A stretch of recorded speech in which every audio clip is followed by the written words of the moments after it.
na please stay with the majority. Huwag kang pumunta sa minority. So, sumama ka na lang dito sa majority. I failed to win the war for you because I am one of his trusted lieutenants. Kay Senator Chis, kung talagang yan bang dahilan, bakit kinudita si Senator Migs? Dahil ba dyan sa hearing? Sabi yan, no, hindi yan, wala yan sa rason dito. Wala yan sa rason. Yun lang sabi sa akin, ha? Which, of course, it's up for you to, bahala na kayo. Basta sinabi sa akin, hindi yan ang rason. Yes. Ito na pareho pa. Question. Kumusta? Sir, pasensya na. Okay lang. Okay lang. Okay lang. Sir, kasama daw po kayo sa 15 na pumirma in support of Senate President Escudero. Yes. Even though my signature was already insignificant, lumapit sila sa akin after the battle has been won. Meron na silang 14 na perma. So, pumunta sa akin nagtatago pa nga ako doon sa opisina ni Senator Tolentino Pero nalocate nila ako na pumunta doon. Kinausap ako.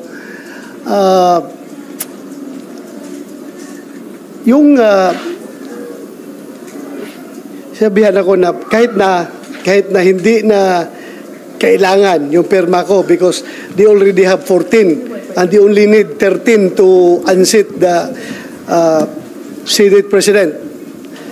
Kahit na hindi na kailangan, immaterial na yan, kung pipirma ko hindi, but still, narinig nila na I was poised to join the minority. I was really contemplating seriously to join the minority after that incident.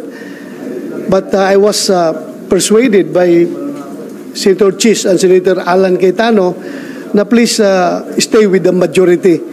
Huwag kang pumunta sa minority. So, sumama ka na lang dito sa majority. And ang mas mabigat na rason dyan talaga is that among us three magkabats na PDP senators, Senator Bungo, Senator Tolentino, and myself, we forged a covenant na majority wins. In every voting situation, talagang kung lalabas sa voting is 2 against 1, obligado yung 1 sumunod doon sa 2, sumama sa 2. So, in this case, nangyari silang dalawa talaga ay nag-decide na sumuporta kay Senator Jesus Escudero. Ako ay naiwan. I want to stay with ayaw ko sana. Pero yun nga, may usapan kami na obligadong sumama. So, yun. Pinirmahan ko yung resolution, but that was already immaterial because they already have 14 that they have already declared victory. But at least on my part, masaya rin ako because Senator Chis is a very magnanimous victor. Kahit alam niya hindi na kailangan yung boto ko, still, kinubinsi pa rin niya ako na sumama sa majority. Pero sir, bakit kayo niya kahapon? Bakit emotional? Well, kasi yung nakapirma ako before mag-start ang session. Di ba? Pumasok ako doon.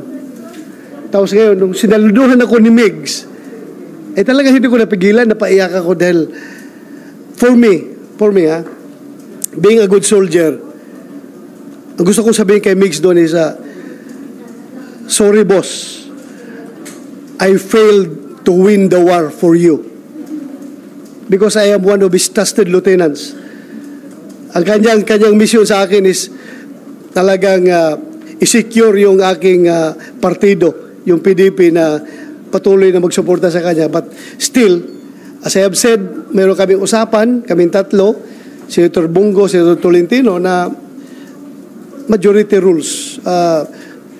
Lalabas 3 against 1, obligado sasama yung 1 doon sa decision. So, at hindi ko, yung bang, as I've said, feeling ko, being a good soldier, I would like to convey the message to him that my commander, I'm so sorry. We lost the war. I failed to win the war for you. Naiyak kayo ba? Naiyak kayo? Ha? Naiyak kayo ba? Naiyak kayo kay SP? Yes, kaya ako napaiyak dahil nga hindi naman sasama ng loob, para bang kuwan lang. Nahiya ako sa kanya dahil hindi ko napanalo yung gira para sa kanya. Senator, ba't hindi niyo po sinabi kay Sen. Vigs before mag-start yung session na sumama kayo doon sa grupo ni Sen. G? Well, nandoon kami sa opisina ni Migs before yung before mag-start. Nung pumasok si Senator Chis at si Senator Alan, sabi ko, exit ako kasi baka maipit ako. Sibat ako doon sa isang pintuan, di ba? Dalawang pintuan doon, may isang papasok, isang palabas. Pagpasok nila, sumibat ako doon sa labas. Labas ako, hindi na kami napag-abot. Pumunta ako kay Senator Tolentino and Senator Bungo na sana sabihin ko, pwede ba niyo makonsider yung kaya kanyo matanggap if I'm going to renege on our usapan. Pero sabi ko, mapahiya ako doon sa dalawang kasamahan ko. Kung pwede ba na mag-join na lang ako sa minority. Yan ang gusto kong sabihin doon sa kanila. But they persuaded me na huwag ka nang pumunta sa minority. Majority ka. Pumasok, sumunod yung sila si Senator Chis at Senator Alan, pumunta doon. Sabi na ako, kahit na panalo na kami, panalo na. Kumbaga, insignificant na yung aking perma doon. Still, very magnanimous sila to offer for me to join the majority. Sabi na, huwag ka na umalis sa majority. Kasi I was really contemplating on joining the minority. Sir, meron bang konting guilt feelings? Kasi sinasabi, isa sa mga reason bakit napatal 6 ASP Subiri dun sa hearing noong Pidayaliks. Kasama na rin yun. Kasama na rin yun. Kasi alam ko, hindi lang naman, although, tinanong ko ito kay Senator Chis kung talagang yan bang dahilan, bakit kinudita si Senator Migs, dahil ba dyan sa hearing, sabi yan, no, hindi yan, wala yan sa rason dito. Wala yan sa rason. Yun lang sabi sa akin, ha? Which, of course, it's up for you to, bahala na kayo. Basta sinabi sa akin, hindi yan ang rason. At kung yan man ang rason, supposed to be, whether or not sasama ka sa amin or hindi, tatanggalin ka namin dyan sa your chairmanship in the public order and dangerous drugs. Tatanggalin ka namin kung yan ang rason talaga. Whether or not sasama ka sa amin. Dahil yan man ang rason. Yan man kaya ang target namin ngayon na galit kami sa hearing na ginagawa mo, dapat I am also heartbroken. My heart is really broken. He's a very good leader, Senator Subiri. I love him very much. I respect him very much. He's a very good leader. Sir, ano yung reason nung dalaw ni Senator Go at saka ni Senator Tolentino to parang side with Senator Chis para mag-decide na papalitan si Senator Subiri? Well, siguro mas maganda sila lang tanungin nyo because they have their own reason. Ano nang pinag-usapan nyo? Ha? Nang pinag-usapan? They have their own reason. They have their own reason. They have their own reason. Kahit hindi ka convinced, since wala namang value na yung vote mo, Oo. sumama ka na lang. Sumama ako kasi yun nga, may usapan kami na majority rules. Kung saan pipirma yung dalawa, obligado yung ayaw na isa, sumama. Pero sir, di ba Usapan ang namin. loyalty natin should be sa country and then bago yung kung sino man sa party. Well, what country are you talking about? The Philippines. I am being disloyal to this country by voting Chis Escudero? Hindi, no sir. What Oh. I'm referring to is you are committed sa dalawa. Yes. When it comes to yung issue na ng country, and you're holding dun sa... Well, kung country is above self, above party, and above party mates, what country are you talking about? Nasisira bang country dito sa decision ko? Hindi, what I mean is, Oh. mag-e-end yung commitment mo sa kanila when the country itself. Yes, automatic yun. Pero dito naman, hindi naman at stake ang kinabukasan ng bansa dito. This is mere changing of the guards. Bakit ba mapapahamak bang bansa kung si Senator Chis ang magiging Senate President? I think no. Sir, Di ba?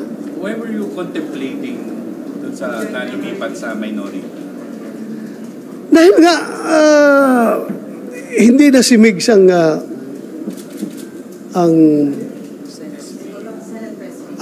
Senate President, and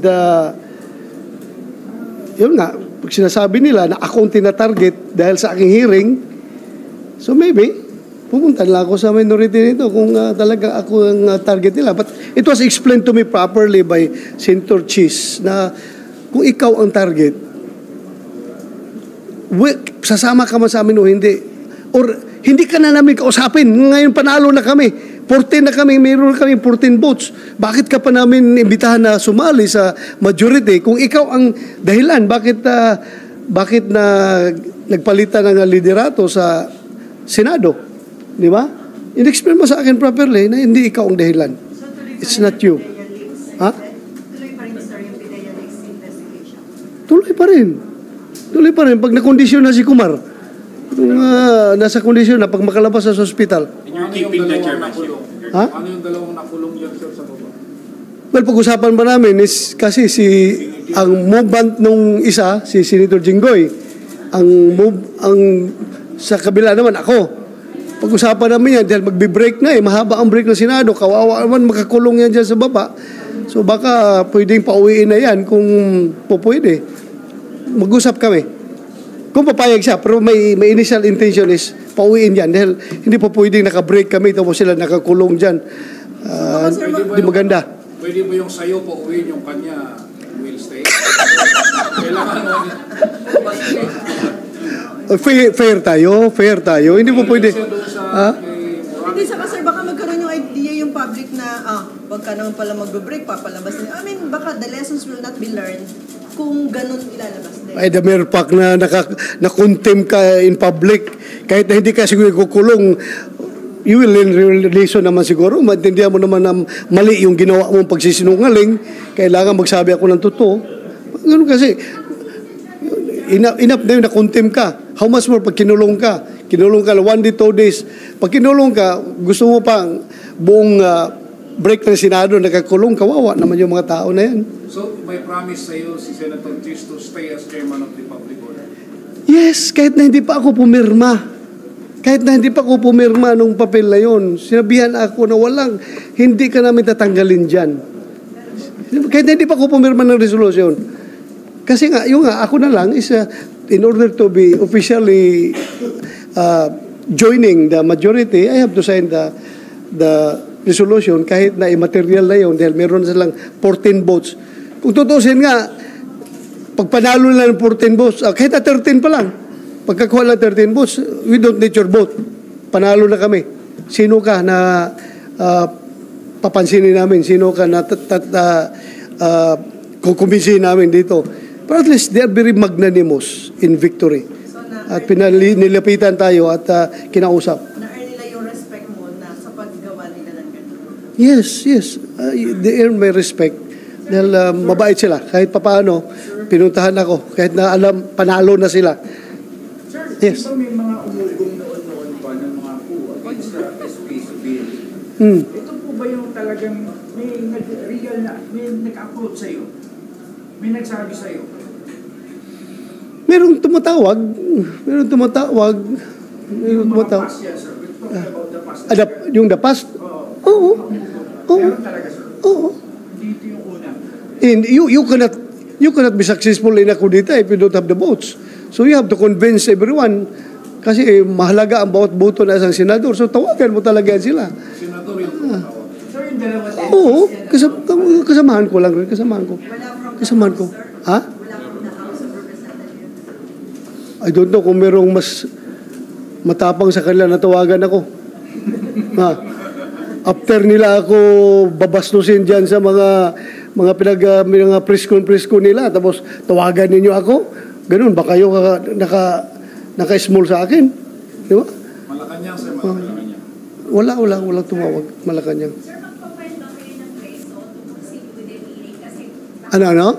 Resolution. Oh. Proceed with the hearing sa PDEA kasi kahapon sabi ni SKGS, i-inform you that you should file the resolution kasi motopropyo and can't go beyond after the adjournment. Saan? May rules ba stating that? Na pag motor proprio cannot go beyond 4 hearings? You show me the rules. Kung meron ba? I don't think wala. I don't think meron. Wala. Yan if they have trust in me as the chairman, siguro pagbigyan nila ako. Nakita naman nila yung flow ng hearing. Nandoon siya kahapon, nandoon si Senator Jinggoy. Nakita mo nila. I don't know if I am violating the Senate rules as far as committee hearings are concerned, lalo-lalo na sa motor proprio investigation. I don't know kung meron akong na-violate. Pero sir, So far, wala akong alam. sabi kahapon ni Santiago, di ba? Niloloko niya lang yung dalawa. Hmm. Hindi niya akalain papatulan mo yung pagloloko nila. Anong take mo doon? Parang Tell it to the Marines. Kahit kayo, naniwala kayo? Kalukuhan lang yung pagsasalita niya doon? Naniwala ba kayo? Oh, kaya nga. Nanonood ba ka sa video? Kung ano yung take nyo, yun rin ang take ko. Oh, kung naluloko siya. sa paniwala mo, totoo yung sinasabi niya. Ano pa yung sinasabi niya doon? Kaya nga kinontempt ko kahapon dahil halatang niluloko kami. Pero sir, sa tingin nyo may tao na nasa likod ni Napol ko, Ha? may tao. I don't know kung sinong tao. Sabi niyang gumawa May sabi mo niya, may Kumar siyang sinasabi, di ba? James Kumar. So baka yun yung kinukot niya na source na kanyang, kaya siya nagsasalita ng ganun. So last na Sir, do si you James regret it? Kumar. Hmm? Last na si James Kumar. Baka mamaya pag may sinabi na naman iba na yung si Morales, sinabi niya pa kung gusto niya patawag sila. Wala na. Si James Kumar. Titingnan natin si James Kumar. Pag magsabi si James Kumar, yes, I am instructed by LAM to talk to these people, then pwede siguro. Pwede. May denial ba siya gahapon? Hindi, di ba nung gusto niya lang i-clear yung name niya, wala siyang alam. O gusto nga niya i-clear ang name, pero I stop him from doing so because he is in sick bed. Kung may mangyari dyan sa kanya, makukonsensya naman ako. Pero kung sabihin ni James Kumar na meron nga, may Malacanang factor, how would you direct the flow of the investigation? Well, just leave it to me. I will decide. I will cross when the bridge is constructed. Ha? Do you have any regret sa decision nyo kahapon Saan? na sumama doon sa grupo ni Cheese and then akala ni SP stay loyal to him? Oh, wala akong regrets because I've been praying every night at kahapon bago ako umalis sa bahay, kasama ko yung asawa ko, mga anak ko at mga apo ko, nag-pray kami bago ko bumiyahe dito papunta sa Senado na sana i-guide ako ni Lord sa lahat ng mga decision making na gagawin ko. So, no regret on my part. I told the Lord, come, Holy Spirit, please guide me. So, I hope I was guided. Ewan, mahirap lang kung hindi nakinig si Lord, no? Hindi ako ginaid. Pero I'm sure nakikinig si Lord sa akin. Sabi ko, come, Holy Spirit, please guide me, Lord. So, do you think yung friendship nyo ni Subiri mananatili pa? Well, mananatili pa rin yan. Personally, kaibigan kami.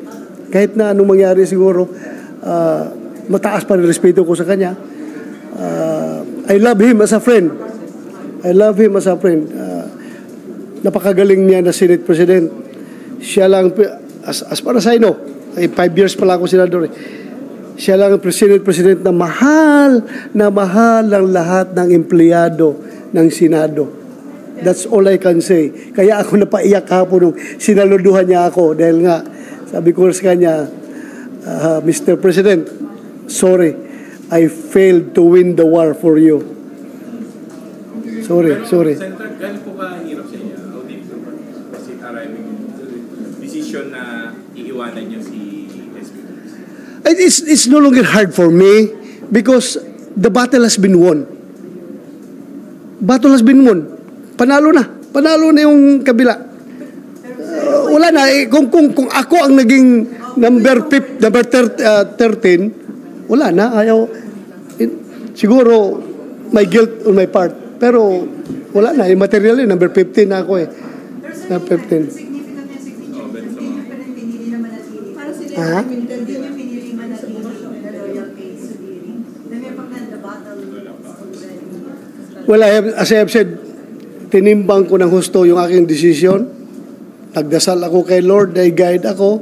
At yun ang naging decision ko na I would not let my party mates down dahil may usapan kami from the very beginning na in every voting situation, dapat majority rules. Kung